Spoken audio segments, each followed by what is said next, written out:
Hello guys, I welcome you all to our very own station of Technomax 24/7, and this is our another video of Indian economics where we are going to start our new chapter, infrastructure. We have completed our previous chapter, inflation, and in today's video we are going to start infrastructure. So basically what is infrastructure? Infrastructure होता क्या है? तो infrastructure को related बहुत सारे myth हैं कि सिर्फ रोड, डैम्स और ब्रिजेस का कंस्ट्रक्शन ही इंफ्रास्ट्रक्चर है, बट ऐसा नहीं है। इंफ्रास्ट्रक्चर जो है वो ह्यूमन बीइंग के डेवलपमेंट से और प्रोडक्ट डेवलपमेंट दोनों से रिलेट करता है। So let's see what is infrastructure. It includes all basic services and facilities which is used for development of our country। यानी कि वो सारी सर्विसेज और फैसिलिटीज जो हमारी डेवलपमेंट के लिए, हमारी कंट्री के डेवलपमेंट के लिए नेसेसरी है, वो सारी क्या होती हैं? इंफ्रास्ट्रक्चर होती है। ऐसी कौन और किस किस तरह से? It add value to human being as well product, यानी कि जो ह्यूमन बीइंग है उसकी भी प्रोडक्टिविटी बढ़ाना, उसको भी क्या करते हैं कि उसमें भी वैल्यू ऐड करना, उसको भी प्रमोट करना और साथ ही साथ प्रोडक्ट्स को भी प्रमोट करना। ठीक है, तो हमारा इंफ्रास्ट्रक्चर क्या होता है? वो सारी सर्विसेज और फैसिलिटीज जिसके थ्रू हमारी कंट्री डेवलप कर सकती है, चाहे हम उसको ह्यूमन बीइंग को डेवलप करके करें या कुछ प्रोडक्ट्स को डेवलप करके करें, वो हमारी क्या होती है? इंफ्रास्ट्रक्चर होती है। सो इंफ्रास्ट्रक्चर दो बेसिस पे कैटेगराइज होता है। कौन कौन से? Social infrastructure and economic infrastructure. ठीक है, दो काइंड्स होते हैं हमारे इंफ्रास्ट्रक्चर के, social infrastructure and economic infrastructure. तो सोशल इंफ्रास्ट्रक्चर, सोशल हम वैसे देख सकते हैं कि हमें यहाँ पे क्या देखना है? वेलफेयर देखना है। ठीक है, सोशल इंफ्रास्ट्रक्चर यानी कि हमें यहाँ पे वेलफेयर देखना है। तो यहाँ किससे रिलेटेड होगा?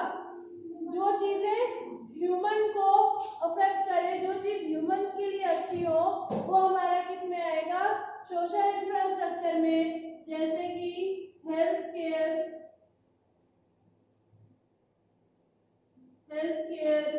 एजुकेशन, सैनिटाइजेशन,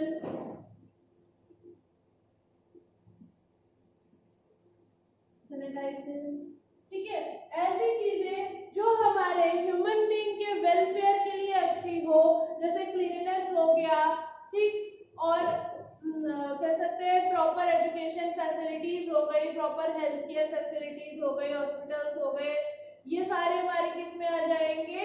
सोशल इंफ्रास्ट्रक्चर में। यानी कि जो हमारे ह्यूमन बीइंग के वैल्यू एडेड में यूज हो सकती है, जो हमारी ह्यूमन बीइंग की वैल्यू एडेड में यूज हो सकती है। क्यों? क्योंकि हेल्थ जब अच्छी होगी तभी वो अच्छे से वर्क कर पाएगा, जब एजुकेशन होगी तभी एम्प्लॉयमेंट मिलेगी। ठीक है, फिर हमारा आता है इकोनॉमिक इंफ्रास्ट्रक्चर। इकोनॉमिक इंफ्रास्ट्रक्चर किससे? इकोनॉमिक इंफ्रास्ट्रक्चर होता है adding value to the product, adding value to the product. जैसे कि क्या क्या हो गया हमारा? बैंकिंग फैसिलिटी हो गई, बैंकिंग हो गई, प्लस रोड का, डैम्स का, बिल्डिंग का कंस्ट्रक्शन हो गया, ठीक, और plus financial facilities, credit facilities, ये सारी ऐसी चीजें जो किसी प्रोडक्ट की वैल्यू को इंक्रीज करती हैं, वो हमारी किस में आ जाएंगी? वो हमारी आ जाएगी इकोनॉमिक इंफ्रास्ट्रक्चर। यानी कि हमने ये देखा कि इंफ्रास्ट्रक्चर जो हमारा होता है वो हमारी कंट्री के डेवलपमेंट के लिए होता है टू वेज से, product added value and human being added value. तो ह्यूमन बीइंग वाले में हमारा आता है सोशल इंफ्रास्ट्रक्चर और प्रोडक्ट में हमारा आता है इकोनॉमिक इंफ्रास्ट्रक्चर। ठीक है, तो ये तो हो गया कि हमारा इंफ्रास्ट्रक्चर क्या होता है और कितने काइंड्स के होते हैं हमारा इंफ्रास्ट्रक्चर। अब हम आते हैं कि इंफ्रास्ट्रक्चर का हमारी कंट्री में जरूरी है या क्या बेनिफिट्स हैं इसके। तो first of all increase productivity, यानी कि इंफ्रास्ट्रक्चर से क्या होगा, हमारी प्रोडक्टिविटी जो है वो इंक्रीज होगी। कैसे इंक्रीज होगी देखते हैं। सपोज कि हमने सोशल इंफ्रास्ट्रक्चर किया, ह्यूमन बीइंग में वैल्यू ऐड की, तो जब हमने ह्यूमन बीइंग में वैल्यू ऐड की तो वो क्या होगा कि हमारा उस पर्सन को एम्प्लॉयमेंट मिलेगा। जब उस पर्सन को एम्प्लॉयमेंट मिलेगा, वो कोई ना कोई प्रोडक्टिव सर्विसेज करेगा, तो क्या होगा, प्रोडक्टिविटी बढ़ेगी। जितने ज्यादा से ज्यादा लोग एम्प्लॉयड होंगे, वो जितना वर्क करेंगे, उतनी ही प्रोडक्टिविटी हमारी बूस्टअप होगी। इसीलिए क्या होता है कि हमारा जो इंफ्रास्ट्रक्चर है वो प्रोडक्टिविटी इंक्रीज करता है। फिर नेक्स्ट पॉइंट आता है हमारा प्रोवाइड एम्प्लॉयमेंट अपॉर्चुनिटी।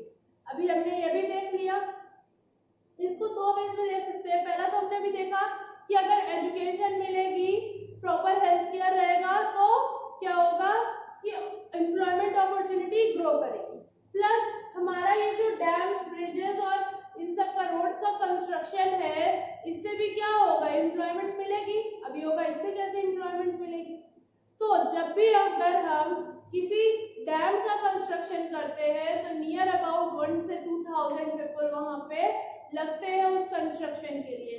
अगर हम किसी बिल्डिंग का कंस्ट्रक्शन करते हैं तो भी हमें 50 से 60 लोग वहां पे लगते हैं। अगर हम किसी रोड का कंस्ट्रक्शन करते हैं, वहां पे भी हमें 40 से 50 लोग लगते हैं। तो उतने पर्सन्स को एम्प्लॉयमेंट मिली कंस्ट्रक्शन के टाइम पे, ठीक है।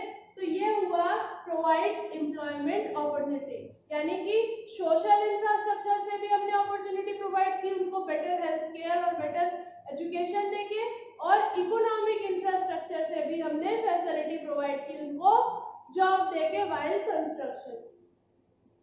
फिर आता है फैसिलिटेट्स फंक्शनिंग। फैसिलिटेट्स फंक्शनिंग मतलब, फैसिलिटेट फंक्शनिंग से हमारा यहाँ पे ये मतलब है कि जो इसका रनिंग फंक्शन है या जिस वे में शेड्यूल हो रहा है सारे फंक्शन, उसको ये फैसिलिटेट करता है। यानी कि इंफ्रास्ट्रक्चर कहाँ पे कितना किस हिसाब से हमें करना चाहिए। जैसे रूरल एरिया है, वहाँ पे इंफ्रास्ट्रक्चर डेवलपमेंट अच्छा होना चाहिए। सिटीज में तो ऑलरेडी हमारे पास बहुत कुछ है, तो रूरल एरिया में इंफ्रास्ट्रक्चर को हमें डेवलप करना चाहिए। ये सारी चीजें किसमें आती हैं, हमारे इंफ्रास्ट्रक्चर के अंदर।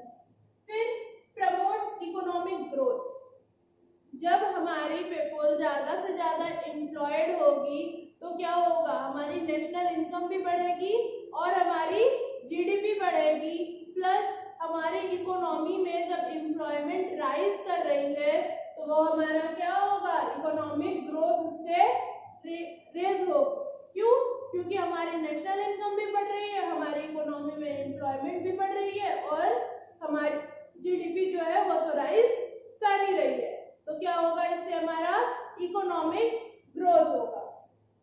फिर आते हैं इम्प्रूव क्वालिटी ऑफ लाइफ। अब क्वालिटी लाइफ कैसे इंप्रूव होगी इंफ्रास्ट्रक्चर से। अगर हमारे पास अच्छा घर है, अच्छा फ्लैट है, अच्छी बिल्डिंग में हम रह रहे हैं, ठीक, हम अगर एम्प्लॉयड हैं तो हम अच्छा खाना खा रहे हैं, हम अच्छे कपड़े पहन रहे हैं, हम अपने अकॉर्डिंग अपनी लाइफ को रह रहे हैं, कर रहे हैं, ठीक है, सारा लोग अपने अकॉर्डिंग कर रहे हैं।